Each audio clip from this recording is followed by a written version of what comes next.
Hey, what's going on, everyone? Greg here. I spilled water on myself. It's not a food stain, I swear. I'm sure it'll dry up by the end of this video.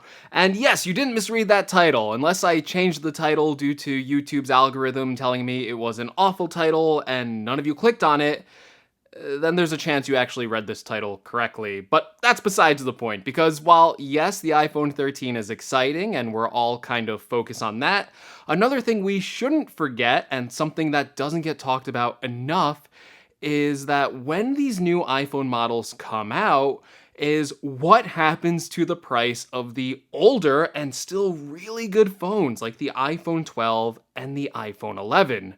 Because if you don't care about having the latest and greatest, in just 1 month, you might be able to score a pretty good deal on what are Apple's current flagship phones today. Let me explain. So in recent years, Apple has loved keeping older iPhones in the lineup, and in just this past year, Apple had their most expanded iPhone lineup ever, because not only did Apple introduce 4 new iPhones with the iPhone 12 mini, the iPhone 12, the iPhone 12 Pro, and the iPhone 12 Pro Max, but Apple kept in the lineup 2 older iPhones, the iPhone 11 and also the iPhone XR. With the iPhone SE taking up the $399 spot, this created a lineup of iPhones that basically had a price point for almost anyone, and you could buy phones in $100 increments. So the iPhone XR was at $499, the iPhone 11 was at $599, and the iPhone 12 mini was at $699, and yeah, you get the point. Phone prices all the way up to the Pro Max for $1,099. So, looking into the horizon as we see the iPhone 13 approach, can we expect the same exact situation for the iPhone 12 lineup? Well, it's uncertain, but there's a good possibility for some of these iPhone 12 models sticking around. Well, at least for the normal iPhone 12, because if we look at the history, we can see that Apple has never kept the more expensive Pro phones in the lineup to offer at cheaper prices. So the idea of getting a discount on a brand new iPhone 12 Pro or an iPhone 12 Pro Max, at least from Apple's website, you may have some luck at third-party website, but in terms of Apple officially keeping the 12 Pro series in the lineup, well, history would indicate that those premium offerings will be discontinued, and Apple will just sell the higher-end 13 Pro and 13 Pro Max. As for the normal iPhone 12 and the 12 mini, well, there's a lot more precedent here to keep these phones in the lineup, especially when you consider that Apple is likely to discontinue the iPhone XR in the lineup, because if it drops in price anymore, it will be the same price as the iPhone SE, which would be kind of awkward if you had to choose between a $400 iPhone SE and a $400 iPhone XR. The iPhone 11 obviously should be dropping to the price point of the iPhone XR, which right now is $499, which honestly, a iPhone 11 for $499, that sounds like a pretty good deal on the 11, and that could end up being one of the most practical phone choices if you don't care about getting the latest and greatest new design. So with that in mind, with the iPhone SE staying in the lineup at $399 and the 11 probably replacing the XR at $499, what is going to occupy that $599 price point? I think the most reasonable phone to occupy that price point would be the iPhone 12 mini. It would be a $100 price drop, like Apple tends to do with these phones, but Apple could choose to go the more drastic route due to the mini's lack of success this year, and actually let the normal iPhone 12 occupy a lower price point as well.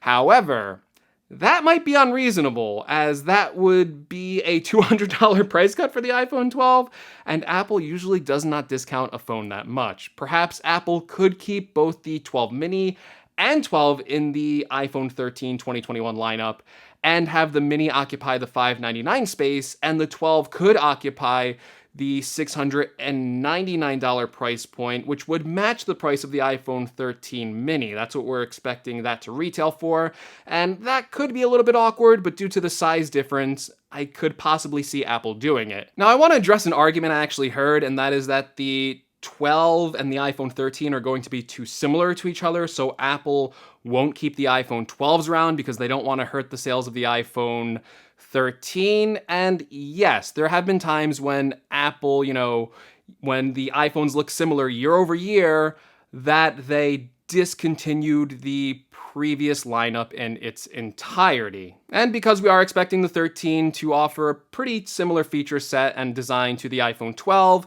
it is possible that Apple could choose to, get rid of the entire iPhone 12 lineup for this iPhone, and that would really shrink the iPhone lineup from what we have today, because that would leave the iPhone SE at $399 and then the iPhone 11 at $500, and then just jumping to the 13 lineup at $699 for the Mini. However, I think this argument lacks a bit of context and only looks at the recent phone lineups of the premium smartphone line. So when we look at the iPhone 10 to the iPhone 11 Pro, we can look in that lineup and we can see that Apple has never kept around any of their $1,000 plus phones, or let's call them Pro phones, in the lineup for a second year. When the iPhone XS came out, they got rid of the 10. When the 11 Pro came out, they got rid of the XS. And when the 12 Pro came out, they got rid of the 11 Pro series. However, we have to realize that's because Apple is already selling those phones at a high premium price point,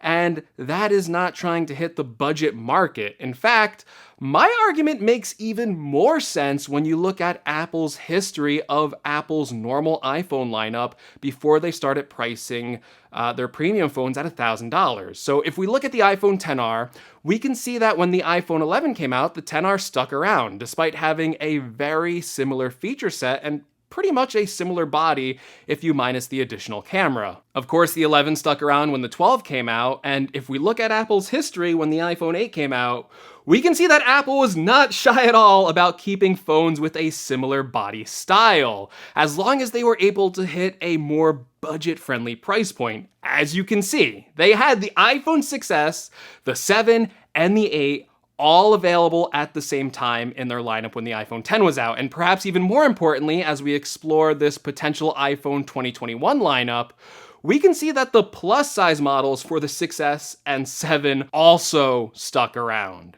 That leads me to believe that ideally, we could see an even more diverse iPhone 2021 lineup with the iPhone SE, iPhone 11, iPhone 12 mini, iPhone 12, and then of course the rest of the iPhone 13 lineup, which will be 4 different phone models. Apple would be able to hit all the price points this way, and more importantly, make sure there's an iPhone model available across the entire spectrum to suit people's needs. Because this isn't the old Apple anymore, and Apple at the end of the day wants to make sure that they get iPhones in people's hands, not only to sell you an iPhone, but to also grow their services business. With that in mind, I would say, no matter what, if you're watching this video today, do not buy an iPhone, no matter what model, because in a month, even if you aren't interested in the features of the iPhone 13, you might be able to score an even better deal on one of those older models. And one of the reasons why you might want to consider an older iPhone 12 instead of the 13 is because based on rumors, it sounds like the regular iPhone 13, the normal model, is gonna be very similar. It's rumored to not even come with a 120 Hz refresh rate display, which might not make it a big upgrade, and you could possibly save a lot of money on a very similar phone. And I know we're all looking for a good deal, or honestly, the latest features. So let me know in the comments below. Do you plan on using this strategy to save some money on your next iPhone purchase and maybe buy an older iPhone model like the iPhone 12 or possibly the iPhone 11 next month at a lower cost? Or are you like Greg over here and you need the latest and greatest no matter what, so you're just gonna buy an iPhone 13 Pro Max, no matter how cheap those phones might be, no matter how tempting they might be, you're just gonna empty your entire wallet on the iPhone 13. Also, for those of you that made it to the end of the video, you could see the water stain has disappeared, and hopefully you found the video helpful. If you did, please leave me a like. If you wanna see more from the channel, make sure you're subscribed if you wanna help the channel out in any way. You don't have to buy an iPhone, but maybe there's something else you might want to purchase and like an affiliate link.